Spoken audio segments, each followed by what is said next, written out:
Nous bénissons le Seigneur pour l'occasion qu'il nous donne ce matin d'apporter sa parole à son peuple. Nous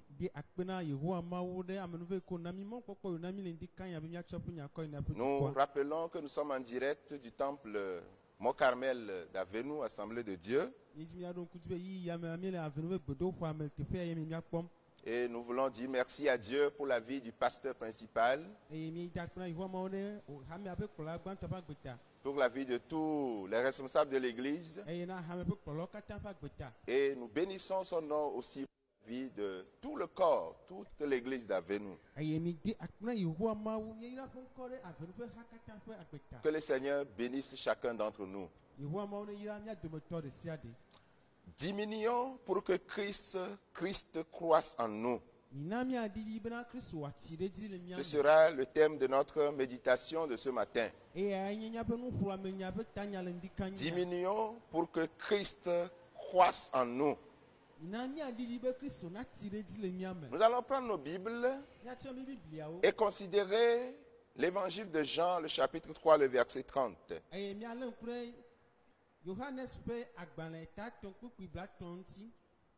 L'évangile de Jean, le chapitre 3, le verset 30, je lis en français. Il faut qu'il croisse et que je diminue.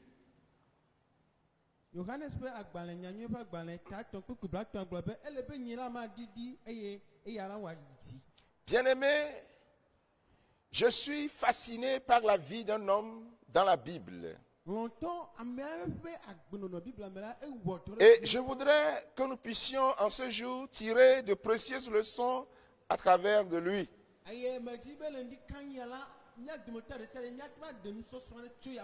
Cet homme est fils de Lévite et descendant direct de la lignée d'Aaron.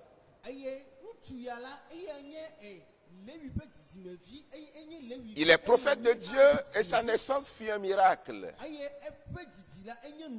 Malgré tout ce qui entoure sa vie, cet homme appelé Jean-Baptiste n'a pas vécu dans les honneurs de la gloire digne des descendants d'Aaron en Israël.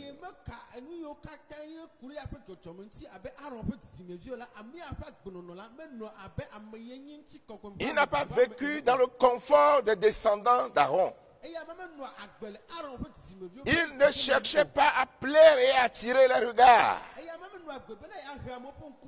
La Bible déclare que sa mission fut de révéler le Messie en la personne de Jésus-Christ.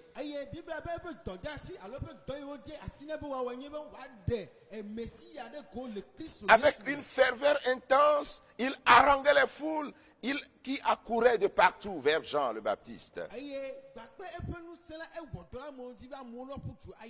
Il est pressé de se repentir immédiatement parce que le royaume des cieux était proche. Beaucoup étaient baptisés dans le Jourdain par Jean. Ils avaient confessé leurs péchés. Son baptême symbolisait la purification du péché. Jean était même un naziréen comme Salomon, comme Samson autrefois. Mais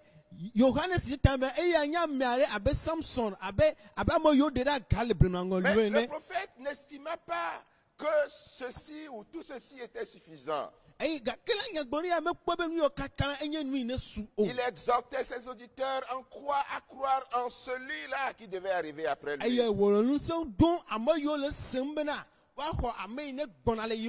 se déclarait même indigne de délier la courroie de ses souliers. Bien-aimé dans le Seigneur, nous ne sommes pas en train de dire que servir Dieu, c'est être un clochard ou devenir une personne vulgaire, loin de là. Nous voulons juste dire que dans la vie de cet homme Jean-Baptiste, nous avons découvert des leçons que nous devons retenir en tant que chrétiens. Pour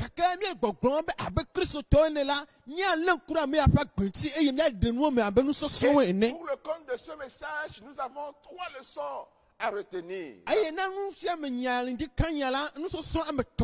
première leçon que nous tirons de la vie de ce grand homme de Dieu, c'est de plaire à Dieu d'abord et non chercher l'appréciation des hommes.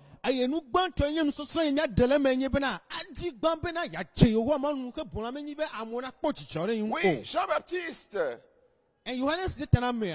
son souci, c'était de plaire à Dieu et non de chercher l'approbation des hommes. Il n'accordait pas trop d'importance à son aspect extérieur, non pas parce qu'il était négligent.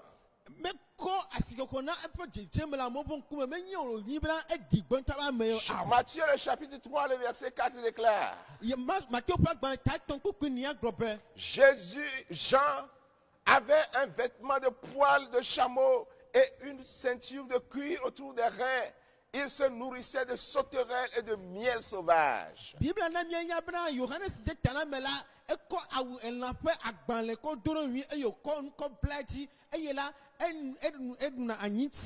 Oui, il vivait loin, reculé quelque part. Ce n'est pas parce qu'il se négligeait. Non, il est né vers l'an 5 avant Jésus-Christ. Et au nom de sa vocation, au nom de son appel, il passa, à cause de son appel, je veux dire, il passa sa jeunesse dans la région désertique, non loin de son sol natal.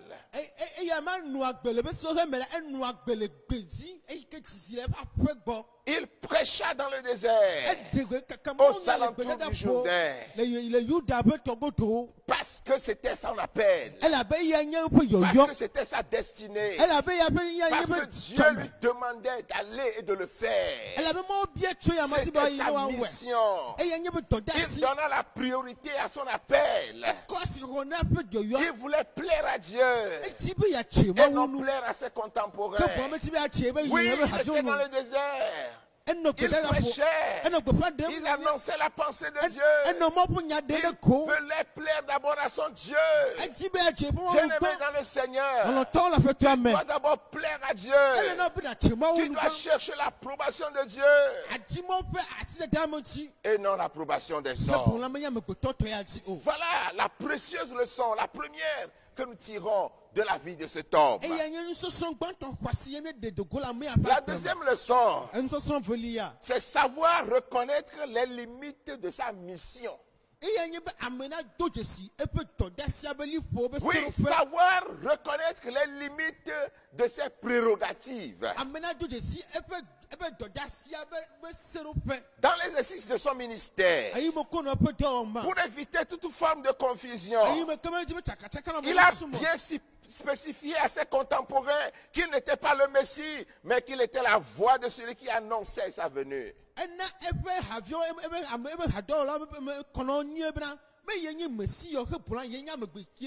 Il leur déclara qu'il était la voix de celui qui préparait les cœurs à recevoir le Messie. Il leur disait qu'il n'était pas le chemin de la vie éternelle, mais qu'il était plutôt la voix qui doit annoncer à la nation qui était ce chemin. Oui, il dit dans Jean chapitre 1, le verset 23.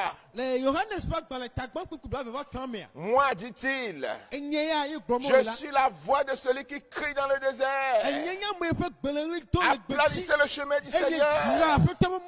Comme a dit Esaïe le prophète. Bien-aimé, c'est pourquoi vous allez voir Jean, ayant reçu la révélation que Jésus était le Christ, il a déclaré à ses disciples en voyant Jésus passer. Il dit, voici l'agneau de Dieu qui ôte le péché du monde. Bien-aimés dans le Seigneur, si nous pouvons être comme Jean le Baptiste, si nous pouvons reconnaître nos limites, oh, les conflits et les tiraillements, les querelles stériles, n'auront plus leur place dans nos églises. Ces conflits n'auront plus leur place dans nos services, dans nos sociétés, dans nos foyers. Oh, bien-aimés dans le Seigneur, le Seigneur nous a confié un mandat. Il nous a donné une responsabilité, une mission. Et chacun doit reconnaître les limites de sa mission pour qu'on ne s'entretiraille pas. Pour qu'il n'y ait pas de querelles parmi nous. Chacun doit s'arrêter où arrive la fin de ses prérogatives. C'est ce que Jean a su faire. Qu'il en soit ainsi pour nous aussi. Nous, chrétiens de la Nouvelle Alliance, dans la société, dans la famille, dans le foyer, tu dois reconnaître la fin de ton mandat. Troisième leçon que nous apprenons de la vie de ce grand homme de Dieu, c'est qu'il accepta de diminuer et il a permis à Christ de croître en lui. Oui, nous aussi, bien-aimés, nous devons accepter de diminuer et de permettre à Christ de croître en nous. Il dit dans le verset de base que nous avions lu, Jean le chapitre 3, le verset 30, il faut qu'il croisse et que moi je diminue. Oh, bien-aimés, cette leçon est très importante et nous montre combien cet homme était humble de caractère. À travers cette déclaration, nous voyons que quelle que soit notre mission pour Dieu, nous ne devons pas nous attacher à la gloire. Nous ne devons pas nous attacher à la renommée, mais ni aux privilèges liés à cette mission. Nous ne sommes que des serviteurs inutiles. Et que c'est Christ qui fait son œuvre en nous et à travers nous. Ainsi, mes frères dans le Seigneur, tout ce qui peut mettre notre moi en valeur, tout ce qui peut mettre notre personne, notre personnalité au devant de la scène doit être discipliné et banni en nous. Oui,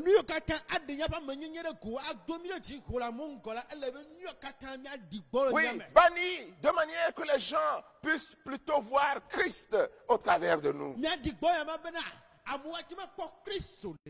Oui, voir Christ en nous. Voir Christ croître en nous. Voilà le défi que nous devons relever en tant que chrétiens. Alors, bien-aimés, vous allez peut-être me poser la question: comment voir Christ croître en nous? Comment voir Christ en nous? Voir Christ en nous, bien-aimés, c'est une vie de soumission et d'obéissance à la parole de Dieu. Permettre à Christ de croître en nous, c'est vivre avec sagesse et humilité dans nos rapports avec les autres. Christ croître en nous, c'est manifester une patience à toutes les épreuves. Christ croître en nous, c'est vivre en pardonnant à ceux qui nous ont offensés. Permettre à Christ de croître en nous, c'est vivre en ne suspectant pas le mal contre notre prochain.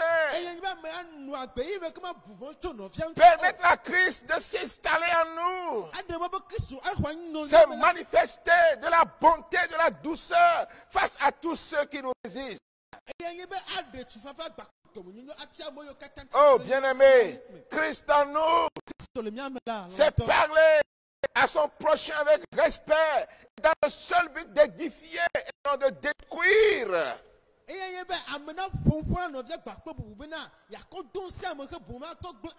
et non de détruire par des paroles de calomnie, par des médisances, par des critiques, par des mensonges.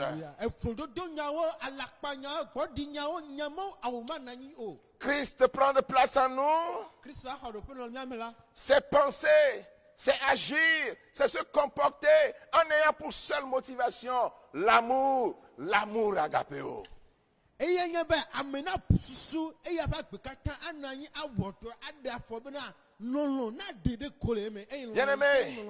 finalement, permettre à Christ de croître en nous, c'est permettre au fruit de l'esprit de se manifester en chacun de nous.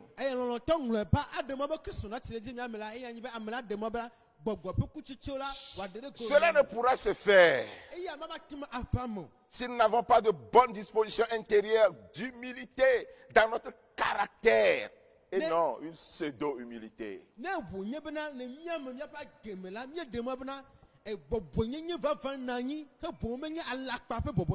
aujourd'hui, il y a des pseudo-humilités. Il y a des fausses humilités parmi nous. Ce n'est pas ce que le Christ recherche. Il recherche l'humilité. L'humilité jusque dans notre caractère. Oh, vraiment bien-aimé dans le Seigneur. Rappelons-nous que l'orgueil, sous toutes ses formes, empêche la vie de Dieu de se développer en nous. D'ailleurs, n'est-il pas écrit que Dieu résiste aux orgueilleux? Oui, il résiste aux orgueilleux. Voyons Jean le Baptiste. Il ne s'est pas dit: il faut que je grandisse encore et encore, pour que l'on sache que je suis bien un prophète de Dieu. Mais vous savez, en Israël, Jésus avait été rejeté. Mais pas Jean-Baptiste. Jean-Baptiste était reçu. Il était accepté par les Juifs. Il croyait en son message. Il croyait au baptême de Jean. Il savait que Jean venait de Dieu. Il avait la crédibilité aux yeux du peuple. Dans les sondages, il partait favori. Mais il dit: il faut que l'huile croisse.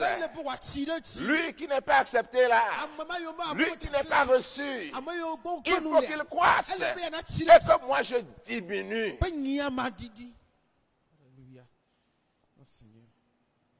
La Bible a dit de Jean, Matthieu le chapitre 11, le verset 11, partie A. Je vous le dis en vérité, parmi ceux qui sont nés de femmes, il n'en a point paru de plus grand que Jean-Baptiste. Non, personne de plus grand que lui. Il n'était pas une personne ordinaire. Non, il n'est pas n'importe qui. Descendant d'Aaron.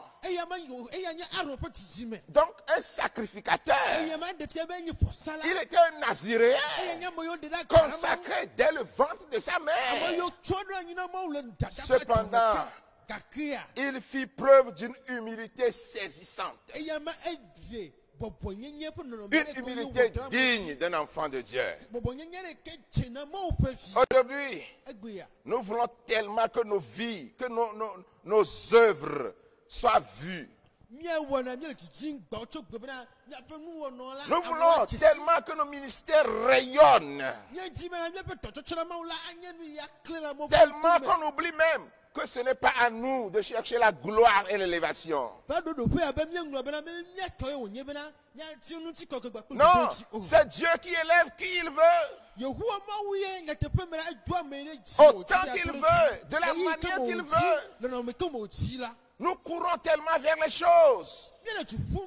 Oh, bien-aimés, nous sommes dans une course effrénée de la reconnaissance de nos œuvres. Qu'on reconnaisse mes œuvres. Qu'on sache que ce que je fais est bon. Nous cherchons tellement à être connus, à être reconnus. Et nous oublions même que la raison d'être même, notre raison d'être, c'est de glorifier Dieu à travers notre vie.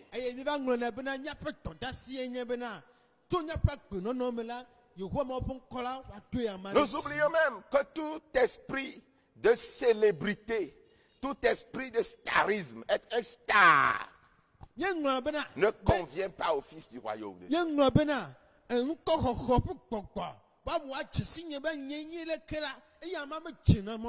Nous sommes appelés non à parler de nous, non à parler de nos exploits, mais à parler de celui qui a transformé notre vie et qui est la solution de Dieu au problème de l'humanité. Amen.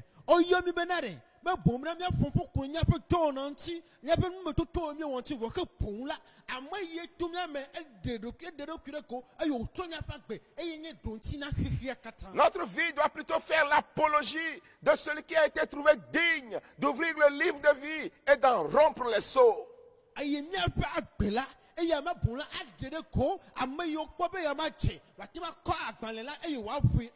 Notre vie doit défendre celui qui a le pouvoir, celui qui a tout pouvoir, celui à qui tous les pouvoirs ont été confiés.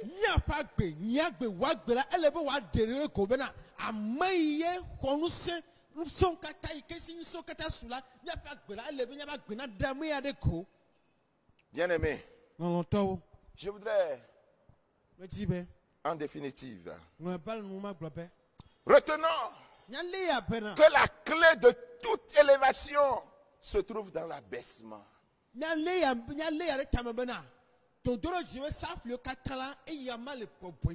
Ce sont ceux qui sont humbles et qui savent s'humilier sous la puissante main de Dieu qui sont la plupart du temps élevés pour accomplir d'autres œuvres pour Dieu.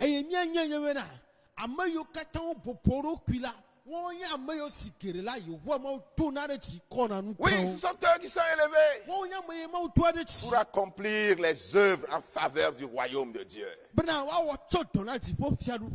Y a-t-il quelqu'un ce matin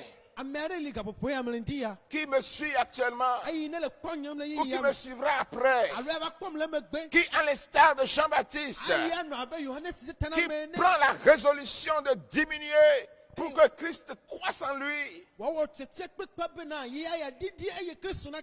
a-t-il quelqu'un? S'il y a quelqu'un comme cela, 3 leçons à considérer. Plaire d'abord à Dieu et non rechercher l'appréciation des hommes. Savoir reconnaître les limites de sa mission. Puis accepter de diminuer et permettre à Christ de croître en toi.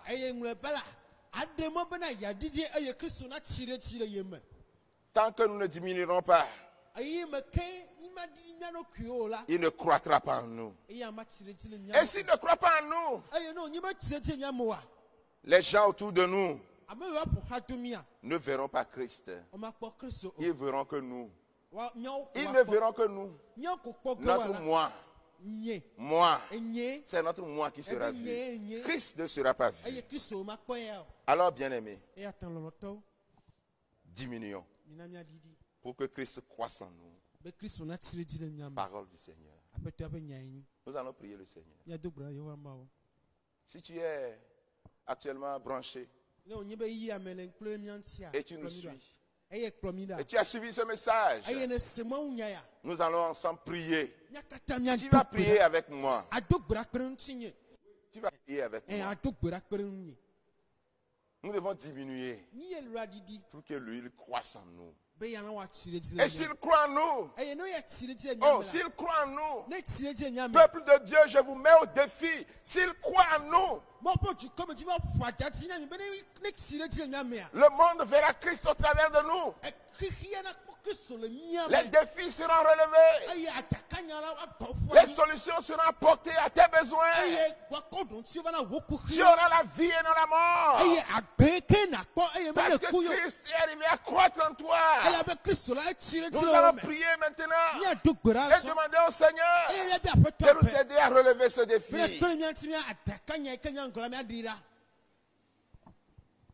Es-tu prêt pour la prière? Tu vas me suivre.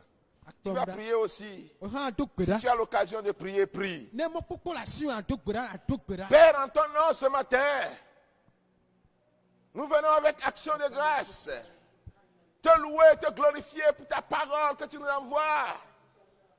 Oui, nous, tes enfants, Tu nous rappelles, à l'instar de Jean le Baptiste, qui était un grand homme en Israël, malgré son statut, descendant d'Aaron, sacrificateur, prophète de l'Éternel, malgré qu'il était, lui, accepté au moins par le peuple juif. Mais, Seigneur, il a cherché d'abord à plaire à toi. C'est pourquoi je prie maintenant, Seigneur, à quelqu'un qui m'a suivi, quelqu'un qui me suivra. Je prie pour le corps de Christ, même ceux qui ne m'ont pas suivi. Seigneur, aide-nous à te plaire. À chercher d'abord à plaire à toi, Dieu. À non chercher l'approbation des hommes. Et non chercher l'acclamation des hommes. Et non chercher à plaire aux hommes. Oh Seigneur, aide-nous. Nous prions également, Seigneur. Aide-nous, Père. Aide-nous, Seigneur. Oh, aide-nous, Seigneur. Aide-nous, Seigneur. Esprit de Dieu, viens à notre secours, Seigneur. Esprit de Dieu, viens à notre secours. Aide-nous à reconnaître les limites de notre mission. Nous avons reçu chacune une mission. Mais Seigneur, nous voulons que tu nous aides à reconnaître les limites de cette mission-là. Au nom de Jésus-Christ, afin que les conflits stériles puissent se dissiper au milieu de nous, dans nos sociétés, dans nos églises, dans nos maisons, dans nos foyers, dans nos familles. Oh Seigneur, nous voulons diminuer. Accorde-nous cette grâce de diminuer comme Jean. Oh, oui, comme Jean, afin de permettre à Christ, à toi Christ, de croître en nous, afin de te permettre de croître en nous, Seigneur, et que tous les défis soient relevés à ta gloire. Nous intercédons particulièrement pour l'église d'Avenu. Oh Père, aide-nous. Aide-nous, Seigneur, à diminuer et te permettre de croître. Fais-le pour nous, Seigneur. Des responsables jusqu'au dernier membre. Accorde-nous cette grâce. Au nom de Jésus-Christ. Nous prions pour le pasteur principal, Seigneur. Soutiens-le. Accorde-lui ta grâce. Augmente-lui le dépôt. Donne-lui la sagesse nécessaire pour paître ce troupeau dont il a la charge. Prions pour nos responsables, nos diacres, les responsables du département. Nous prions pour toute l'église, Seigneur. Pour nos mamans, pour les hommes, pour les femmes, pour les jeunes, pour les enfants, pour l'école de dimanche, tous nos départements, Seigneur.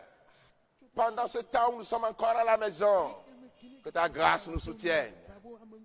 Oui, que ta grâce nous soutienne. Que ta grâce nous soutienne. Soutiens-nous. Maintiens-nous dans la course jusqu'à ce que les églises soient réouvertes. Sois élevées à tout jamais. Nous avons prié au nom de Jésus-Christ. Amen. Amen.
why I know you will.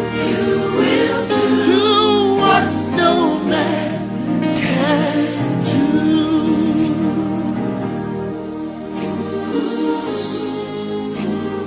I may not know what you are going through today, the sorrow, the hardship, the pain.